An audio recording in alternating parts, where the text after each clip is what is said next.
क्या immunotherapy cancer के advance stage में भी हेल्पफुल है? मेरे यहाँ आते ही एडवांस स्टेजेस के हैं। अगर लोग, मैं हमेशा कहता हूँ, अगर मेरे यहाँ लोग अर्ली स्टेज में आ जाएं, जहाँ फर्स्ट स्टेज सेकंड स्टेज में, तो शायद रिकवरी में जो साल सवा साल लगता है वो शायद 6 महीने में ठीक हो जाए।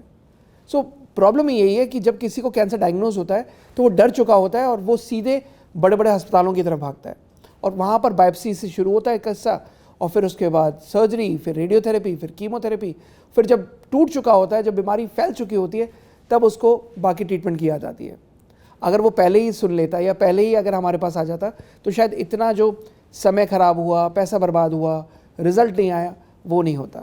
तो एडवांस स्टेजेस में ही हमारे यहाँ इतने अच्छे रिजल्ट्स हैं, जहाँ पर जो सक्सेस रेट है, अगर देखा जाए, अगर हम पूरा क्यूमुलेटिव, जब हम सक्सेस रेट की बात करते हैं परसेंटेज की, तो लेट्स टॉक नंबर्स।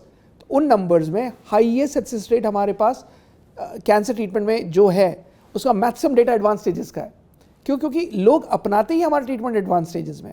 डॉक्टर्स मना कर देते हैं हम मरीजों को कि अब आप इन्हें घर ले जाओ, सेवा करो, कुछ नहीं हो सकता। 1 हफ्ते की लाइफ बताई, 1 महीने की लाइफ बताई, 3 महीने की लाइफ बताई, 6 महीने की लाइफ बताई, और सब तरफ से उन्होंने अपना ट्रीटमेंट करके छोड़ दिया कि भाई अब हम कुछ नहीं कर सकते, और हाथ अपने खड़े कर दिए। तब उस समय वो मरीजों को ट्राई करने के लिए एकदम से जागते हैं कि चलो मरता क्या ना करता, कुछ और तो इलाज ट्राई करो। और वो ट्राई वर्ड, मैं बार बार ये वर्ड यूज़ कर रहा हूँ, ट्राई, वो ट्राई करने के लिए हमारे पास कैंसर केयर सेंटर में आते हैं।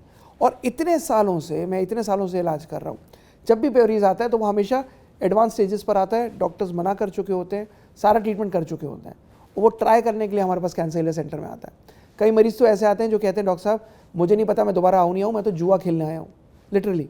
और वो कहता है कि मैं जुआ खेलने आया हूँ, और मैं कहता हूँ भाई ये आप ऐसा सोच रहे हो, मेरा ऐसा नहीं मानना है। वो कहता है डॉक्टर साहब मुझे नहीं पता मैं दोबारा वापस आ पाऊँ नहीं आ पाऊँ। और ऐसे जुआ खेलने वाले मरीज़ जब मेरे पास दोबारा आते हैं और मैं कहता हूँ क्यों भाई जुआ जीत गए क्या, तो वो कहता है अरे डॉक्टर साहब पूरे पैसे वसूल हो गए, पूरा जीत गए, ज़िंदगी वसूल हो गई। सो अब सोचो, जब इतने सालों का एक्सपीरियंस मेरे पास एडवांस स्टेजेस का है, जब एडवांस स्टेजेस में हम इतने अच्छे रिजल्ट दे रहे हैं, तो सोचो अगर अर्ली स्टेज में अगर हमारे पास आ जाते तो शायद रिजल्ट अच्छे नहीं आते। जहाँ साल भर लग रहा है इलाज करने में और रिकवरी करने में, वही मरीज़ अगर अर्ली स्टेज में आ जाए तो कितनी जल्दी ठीक हो जाए।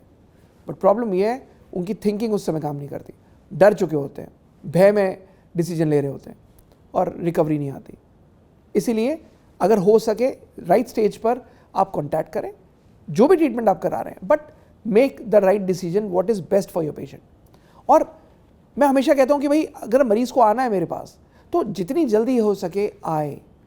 ये सारा एक्सपेरिमेंट करके, सब कुछ करके, जब समय खराब हो गया, पैसा खराब हो गया, उसके बाद हमें याद कर रहा है, और फिर वो एक्सपेक्ट कर रहा है मैं डॉक्टर साहब जादू कर दो, डॉक्टर साहब बचा तो लोगे ना।